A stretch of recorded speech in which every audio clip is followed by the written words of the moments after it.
Hello guys, welcome to my channel Mannat study. और आज ये हम लोग का कोई अलजेब्रा का लेसन नहीं होने वाला है। आज मैं आप लोग को लेसन 3 को स्टार्ट करने से पहले एक बात बता देता हूँ कि मैंने लेसन 1 में आप लोग से बोला था कि मैं एक जो स्क्वायर, क्यूब और टू दी पावर ये सब जो बोलते हैं ये क्या होते हैं। तो लेसन 3 को समझने के लिए पहले आपको ये वाला एपिसोड देखना पड़ेगा। Important to understand lesson 3 of algebra. इसको समझे बिना आप लेसन 3 को अच्छे से नहीं समझ पाएंगे। तो वीडियो को स्टार्ट करते हैं। और पहला यहाँ पे हम लोग का फर्स्ट चीज है, यहाँ पे देखिए x is equals to power of 1। ये कैसे? अगर मैं यहाँ पे लिखता हूँ x तो इसका पावर कितना होगा 1, यानी कि ये जो जिसके ऊपर कुछ 1 2 3 ये सब नहीं लिखा होता उसका पावर क्या होता है 1। अब यहाँ पे उसके नीचे देखिए स्क्वायर x, फिर उसके ऊपर लिखा है 2। इसका मतलब है x का पावर है 2। Power of x is 2। वो कैसे? यहाँ पे x के ऊपर हम लोग ने लिख दिया 2, तो इसका मतलब होता है x स्क्वायर। किसी भी वेरिएबल के ऊपर अगर हम लोग ये 2 बैठाते हैं तो हम लोग उसको बोलते हैं स्क्वायर। जैसे कि यहाँ पे x square, y square, z square, ठीक है। तो उसका पावर हो जाता है 2, यानी कि यहाँ पे उसका एग्जाम्पल है x स्क्वायर, यहाँ पे लिखा हुआ है। तो इसका मतलब होता है x इंटू x। ये दोनों वेरिएबल है, ये मल्टीप्लिकेशन का साइन है। तो x इंटू एक्स। यहाँ पे एक मैंने वर्ड प्रॉब्लम मतलब क्वेश्चन दिया है। For x is equals to 2 find the value of 2x square. तो अगर x इज इक्वल्स टू 2 तो या फिर x स्क्वायर बन जाएगा 2 स्क्वायर। तो अगर x इंटू एक्स और अगर x स्क्वायर होता है x इंटू एक्स तो फिर 2 स्क्वायर होगा 2 इंटू 2, जिसका आंसर हो जाएगा 4। तो x स्क्वायर का आंसर होगा 4। तो गाइस अब उसके नीचे देखिए ये है स्क्वायर क्यूब। इसको हम किसी भी वेरिएबल के ऊपर अगर 3 लिखा होता है तो उसको हम लोग बोलते हैं क्यूब। जैसे कि यहाँ पे x cube, y cube and z cube. तो इसको हम लोग बोलते हैं क्यूब और इसको हम लोग बोलते हैं वो स्क्वायर। और ये टू दी पावर 1, इसको हम लोग कुछ नहीं बोलेंगे, ये नॉर्मल है। तो फिर अब क्यूब का एग्जाम्पल देखिए यहाँ पे। For y is equals to 3।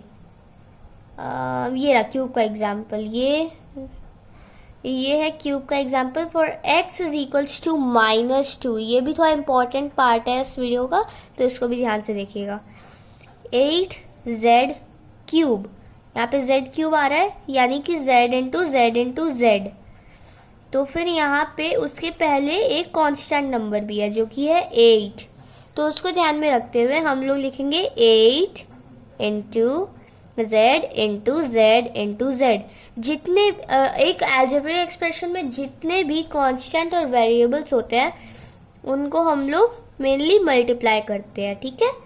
तो फिर यहाँ पे z क्यूब है तो हम लोग यहाँ पे 3z लिख दिए और उनको मल्टीप्लाई कर दिए, और 8 भी है। और यहाँ पे z का पावर और यहाँ पे z है -2। तो यहाँ पे नीचे में देखिए 8 इंटू -2 कितना होता है -16। -16 इंटू -2 यानी कि -32। -32 इंटू -2 इज इक्वल्स टू -64। तो यहाँ पे आंसर देखिए -64 है। तो फिर ये होगा 8z क्यूब का answer for z is equals to -2। तो ये हो गया हम लोग का x। तो अभी यहाँ पे आप लोग देखें कि नॉर्मल x को हम लोग ऐसे रिप्रेजेंट करते हैं। एक सेकेंड पावर का x को हम लोग बोलते हैं x स्क्वायर, और थर्ड पावर का x को हम लोग बोलते हैं x क्यूब। अब यहाँ पे नीचे आइए, ये देखिए यहाँ पे लिखा है x4 और x5। यहाँ पे जो क्यूब के बाद जितने भी होते हैं ना वो वेरिएबल्स के पावर्स, वो सब होते हैं टू दी पावर। मतलब कि यहाँ पे x to the power 4, x to the power 5 and more, ऐसे ही x to the power 6, x to the power 7, y to the power 7, y to the power 8। उसके बाद जो क्यूब के बाद जितने भी वेरिएबल के ऊपर उनके पावर होते हैं, उन सब को हम लोग बोलते हैं टू दी पावर। यानी कि क्यूब हो गया, अब उसके बाद हम लोग बोलेंगे उसको power, x to the power 4, z to the power 10। और सिर्फ ये x y z के लिए नहीं होता, ये हर एक variable a b c d e f g से हर एक वेरिएबल के लिए होता है।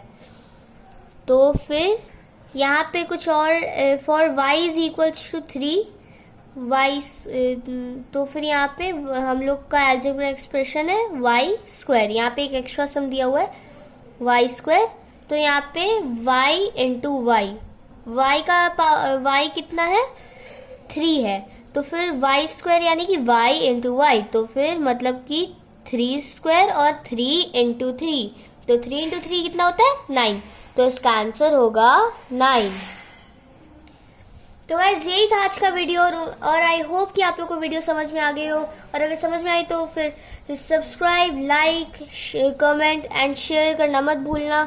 और बाय गाइस।